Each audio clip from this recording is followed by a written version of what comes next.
what happened? I didn't even touch the recording. Look what's happening. See? The angels are here. Okay, so hi guys, it's Brigitte, and I'm sitting here with the amazing Temple Hayes. Now Temple, you're an author, an international motivational speaker. You are a difference maker, spiritual leader at First Unity Spiritual Campus. That's a mouthful. That is a mouthful, I know. Practising Shaman. Now you also are the founder of two projects, the SOFI Project for dogs and life rights.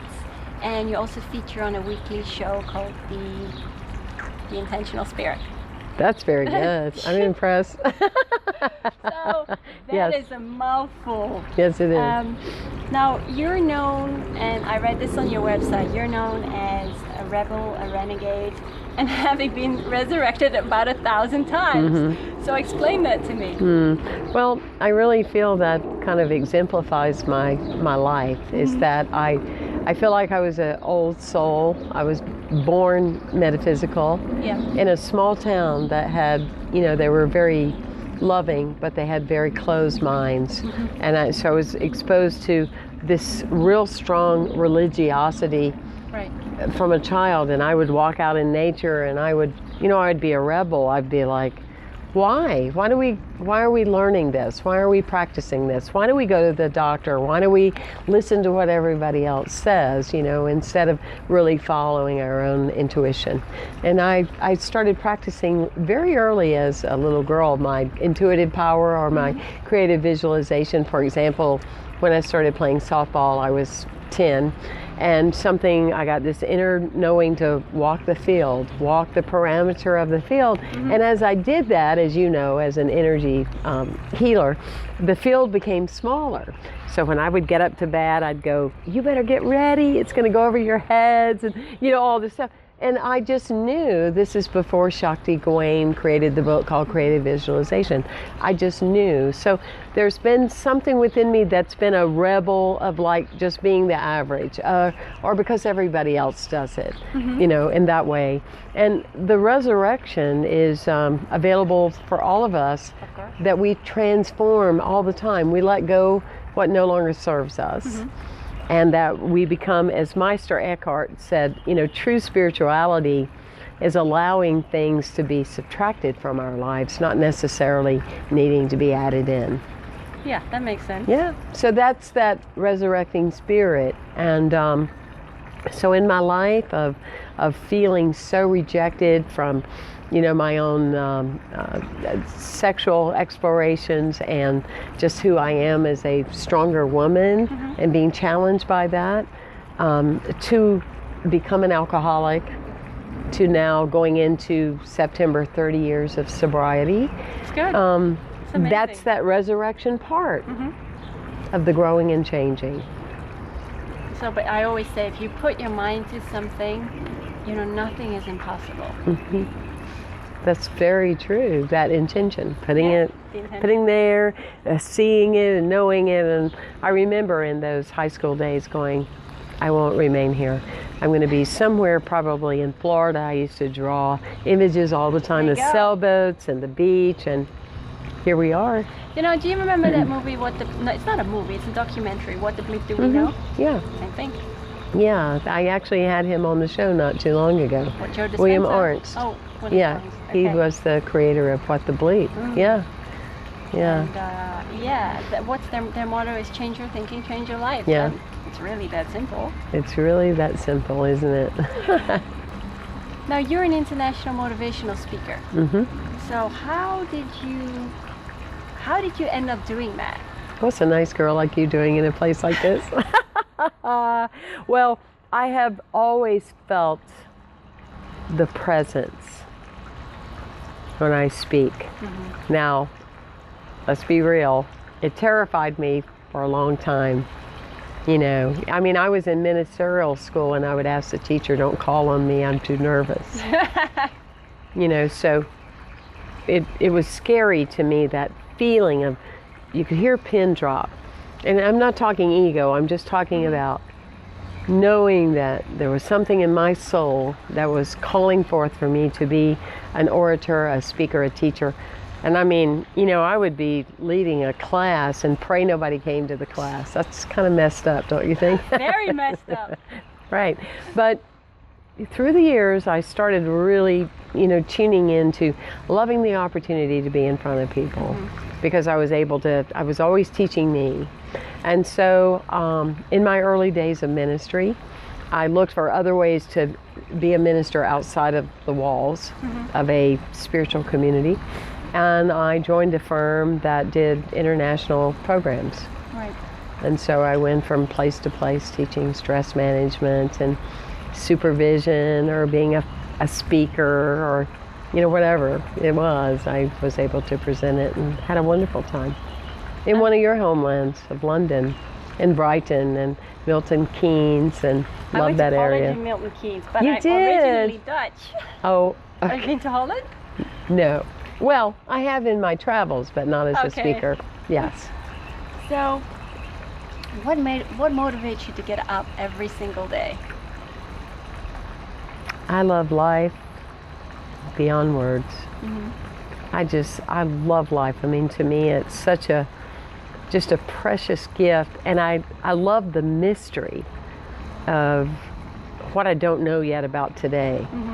You know, I mean, a certain kind of standard reality of a calendar or a to-do list, but I love the unknown. I mean, somebody might cancel, a new thing may come. The email, someone wonderful like you might say, let's talk in front of camera. It's the enthusiasm of what can happen. I'm just one of those people. I've always been a self-starter, because I feel like the biggest start for me is that I had been gifted with life. It's like Augmendino says, God, you know, my life is your gift to me, and what I do with my life is my gift back to you. And that's always, to me, come with not only a responsibility, but a tremendous dedication to be serving, to be used up, that kind of thing. I remember Augmendino. I do like his quotes. My dad, when he was still alive, he used to have this pocket book called The Greatest Salesman in the World. Greatest salesman in the world. Wonderful stuff. Yeah. Now, what is a difference maker? To know the world is a better place because you lived. Okay. You know? Yeah. And it's two small words, difference maker. And it's the difference between, you know, going to the grocery store, getting the stuff on your list and getting out of the way, versus the person going through those same steps, wanting to accomplish the same thing, but being more present to the person in the line, to the person behind, to actually recognizing that the person that's waiting on you has a name. It's the moment of being in a restaurant and actually honoring the waiter and the server, that they are human beings. Of course. We don't know where they are on their path, but to just be open to that we're all connected, and there's some reason at that particular moment that we're called together. So we don't get caught up in forms and labels and all that stuff, but you're kind of walking through life, just being keenly aware that not to impress anyone, but to impress upon life itself, that you're always doing something for more reasons than what you think. For example, going to Brazil, the reason I thought I was going to Brazil was to meet John of God. And that reason that I felt that was to explore the possibility of what it's like to be a healer in that capacity and do the work that he does. I accomplished that. But what happened behind the story, within the story, is that I fell in love with a number of dogs there that kind of knew me from day one. They went, "She's a difference maker." "She's a difference maker. I heard that when she was getting in the hotel." You know, that kind of thing. And there they would be every morning. "Hi, difference maker, namaste." And I would say namaste to them, and they would, all dogs and animals know the word namaste. And so it's like namaste, and they're like namaste.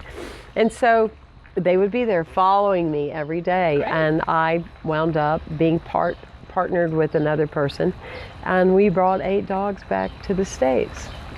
We made a difference in the lives of those animals. We made a difference in the veterinarians that give their timeless energy to Abidjan and the situation in Brazil. And I mean, we have situations here in the States too. But that's called the SOFI long way of Project. answering your question, but just a little bit of way to let you know that, you know, often people think, well, I want to get my degree, I'm going to get my credential, I'm going to go out and make a difference, and I'm going to be spiritual, and I'm going to be all that, where it's really responding to what's right there on your path. Yeah. You know, there's one thing, just backtracking, there's one thing that my father taught me, and it's funny, I still do this every single day. If a person is grumpy or they're angry, I always say in silence, bless you. Mm-hmm. And that blessing will get to them in some way, form, shape, or the other. No doubt. Oh, No doubt. There was a really grumpy guy behind me in the checkout at Publix today. And I just said to the cashier, you know what, it's a beautiful day. And with silence, to the guy behind me, I just said, bless you. Right. Yeah, bless you. It does, it makes a difference. That's that distinction. Mm-hmm. Now, how did you end up here at Unity? I was invited to go to a Unity church when I was like 19 years old.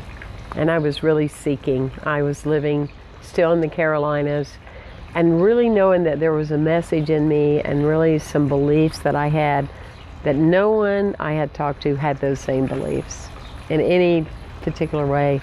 And so I just really was calling in, if you will, please, you know, I need to meet my tribe. Yeah. I need to meet people that I don't feel like I'm so weird. And a man I was working with kept bringing me books. Mm-hmm. The Way Out was one of them, Illusions by Richard Bach. And he said, you know, I go to Unity, and you really need to come, and you would really like it. And I went in that first day, and I cried. I didn't want to leave because it was like, this is the message. This is the conversation. This is so similar to what I believe. So fast track, I wanted to become a Unity minister, but it was very difficult at the time. Mm-hmm. You had to move away, and my family, they weren't emotionally supportive because they thought I was part of an occult. And years later, I'm a Signs of Mind minister. Yeah. And so I went that track, and I served some wonderful communities, and they asked me to fill in here. And that was in 2003. And my mantra that year was, what I came here to be will manifest in 2003. And I filled in, and in 5 weeks I was moved into the office. Wow. Just, you know, meant to be. Yeah, I started coming here last year, but it's grown so much. Every week you see new faces. Mm-hmm. That's pretty fascinating, isn't it? And I've been to a service where I couldn't sit inside, so I sat outside. Yeah. Oh, yeah. I did, yeah. That's true, yeah. It's just really been such a blessing. And we also have a lot of people that follow us online, either Facebook or, you know, different things. So. Now, how do you see Source? How do you see God? Right in front of us, behind us, all around us, where our feet are touching. I see everything as God. There isn't a spot where God is not. So it's nature, it's not a person, of course, but a principle, an energy. Yes. A lot of people will say, well, he's the man with the great white beard upstairs. No. No. Non-gender. I definitely would say that God is not a gender, but in essence, a principle, a presence, omnipresent, omniscient, in all ways, you know, just everything. That's how I feel about God, this immense place of infinity and wholeness, and not a personality like we're taught, like Santa, that, you know, we're either in the good graces of or not. And people are so duped by that idea. That's right. So duped, you know. in that controlling vibe of, you know, God's angry with you or God's disappointed in you. It's like, yeah, right. God is love. Yeah, I mean, with 7.3 billion people on the planet, it's like that.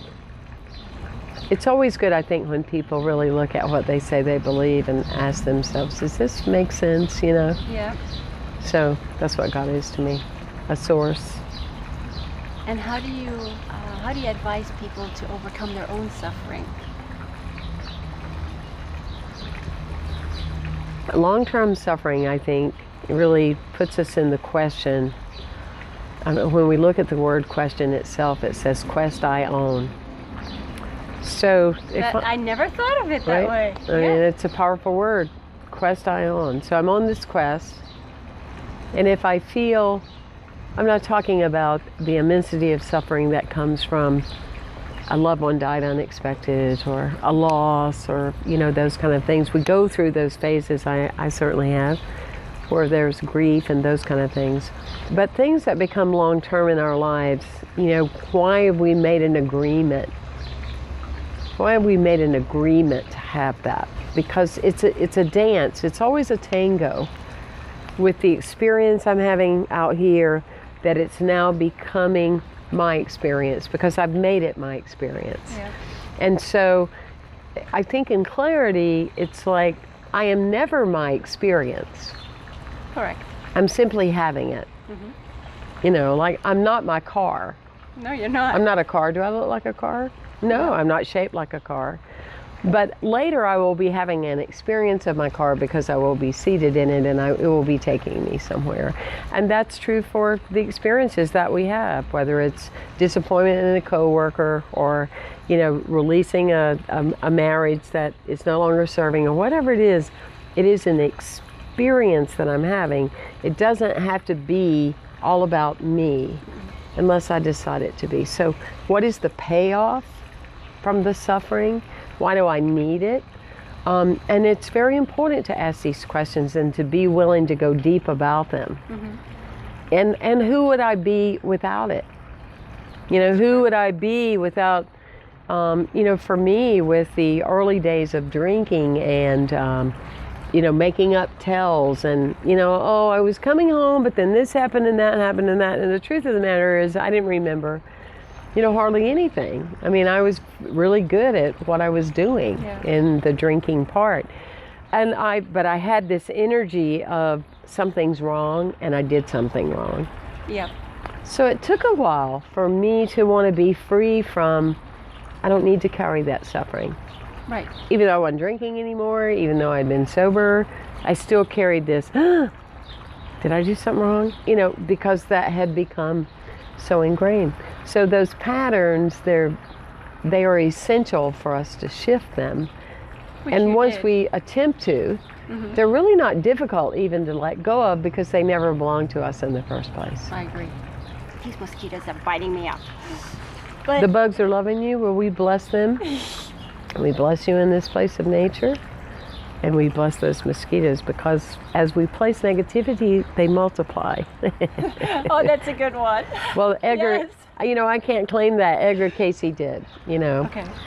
That he said, anytime you have negativity towards insects, you increase their vibration in your life. That's very interesting. Yeah, it is. And so I know a lot of people look at me like, oh, what now? But I really believe that. I mean, I believe you tell them that you thank you for being in my life, and I really don't need you in my space. Go do something else. Now you're also an author. You've written 2 books. 3? 3. And you are featured on a radio show, a weekly radio show. What have you written about? Well, a lot of my own journey. The first book was a book that really promoted a concept. The book's title was, now it's like antiquated if you can believe this, but I wrote it in 2007 and it was The Right to Be You. And it's like everybody has the right to dream regardless of the color of your skin. Everybody has the right to love who you want to love. Well, who knew we would have equality weddings now, right? So it was holding the space of what if, and that all living things, animals and creatures, have the right to exist. And so the underlying teaching was life rights is pertinent to everything and everyone. Mm-hmm. And what if we increase our capacity to really respect the life of other things? Wow, how we would change the world. We wouldn't waste the number of animals that we kill every year that we never eat. We would show more respect to the elderly, let them live in their homes, or whatever, anything that's a life right. So that was the first book. The second book was How to Speak Unity, and it's like 77 terms used in unity, like divine order, a chaplain, prayer. What do we mean by that? Even though that everybody goes, oh, I know what that means. Well, to unity, it's more affirmative rather than begging and pleading. So it's terms that we use in our movement. And the third book has been more defining my own journey, and giving ideas and skills and questions that will support people to kind of catapult to who they are, to resurrect, mm-hmm. to move from being the rebel, or to move from having a life that you want to be amazing instead of just ordinary. And so that book is When Did You Die? 8 Steps to Stop Dying Every Day and Start Waking Up. Wow. And so I talk about my own journey, how to have energy in your life, whether it's ways of eating, what's eating you, things we hold on to and patterning, mm-hmm. a lot of different things. It's really about being your authentic self. Being your authentic self, that's right. Now, what about your radio show? Radio show, I love it, I love it, I love it. I've been doing it, I think I'm going in my 6th year now. And we feature, great people like Neil Donald Walsh and... oh, I love him. Oh, I do too. He's really great. We just featured Janet Atwood, just a lot of leading edge. William Arndt, he has a new book now, the Little Book of Surprises. Yeah. I just interviewed a guy from Paris that has written like 19 spiritual books in Europe, but no one was really that aware of him here in the States. And he taught a lot about, meditation. And he goes into the prisons and has transformed how people no longer return to prison because they learn the simple art of meditation. So it's a lot of fun. I learn a lot, and I have a great time. And now we do it Facebook Live also. And it's Unity FM, isn't it? It's unity.fm, but the best way to find it is on my website, mm-hmm. templehays.com. Now, you also give workshops and you teach, mm-hmm. or you coach. Yes. So what do you teach? What kind of workshops? Well, kind of the path of my life and how to be more of your authentic self, mm-hmm. and how to have the energy and the life that you really dream is possible, and how to have a healthy living. I offer teachings on, I have a travel company with another partner, Ari Boris, out of Manhattan, mm-hmm. and we do Spirit at Sea travel. And so we take organizations and companies. We're taking, for example, this coming January 28th through February 3rd, we're going on a Signs of Mind cruise. Yeah. And so we're very excited about that. And we have 2 or 3 cruises next year nice. That we're going to be doing. I'm also going to be teaching at the Rhythmia Life Enrichment Center. And Michael Beckwith is a co-partner in that endeavor in Costa Rica. So in March, nice. I'm going to be going there and teaching the practices that have brought me more of a healthy oriented life. Yeah, Michael Beckwith is also an inspirational speaker, isn't he? Oh, yes. And he's big, I know. Yes. He used to have the dreadlocks. Yes. But I think now he's got no hair. He's free from his hair now. Yes. He has done a lot for New Thought. And yes, he's been on Super Soul Sunday. Mm-hmm. And so he has a wonderful spiritual international center in Culver City, mm-hmm. in LA, Agape. Yes, so anyway, I'm just open, to how I'm spirit-led. I also work with people one-on-one. that want to release. I mean, often people want to get rid of something, you know, psychologically or a limitation, and it's not that they're not doing what they can. And so I've learned a lot of techniques in shamanism that really support people on an energy level to getting into the depth of what is in their way. Because if we could get rid of it, chances are we would. Yeah, I know, I agree. And so I've worked with a number of people doing that. A lot of people will always say, well, I can't do this because of this. Yeah. But that's limiting beliefs. Yes. Or they say, I don't have the money. Well, you create ways, you get out of your own way. Yeah. And then you will see anything is possible. Absolutely. So it's creating a bridge that they can leave the story to hold on the parts that matter about the story. I like to call it, there's our birth story. I was born here, you know, I was exposed to this. This was my environment, this was my culture. But how was I created? Yeah. Because really, you know, when people don't get you, or you go through hardship, or you go through struggle, it shapes you. It does. And it has the capacity to shape you into something really, really special and significant. But it's how you hold the story. It is, and some people get really stuck. And, you know, and it'll take them years, or if not in this lifetime, in the next lifetime. Yep. That's why you do the work you do. Mm-hmm. Is to offer opportunity for them to, you know, have another opening. Yeah. Now, how do you start your day off right? I start my day with love, and I start my day with love. Yes, so that's kind of it. I start my day with love, not necessarily singing, thank you. Just that space, that moment of awakening. It's that space of the affirmative, of being grateful that I woke up, that I'm alive. You know, what will the mystery of today hold for me? The joy of what is possible, and to really be open to let go of anything that it's time to resurrect from, to be open to something new, some new endeavor, to not be trying to set things right, but just see them right, and welcome the change.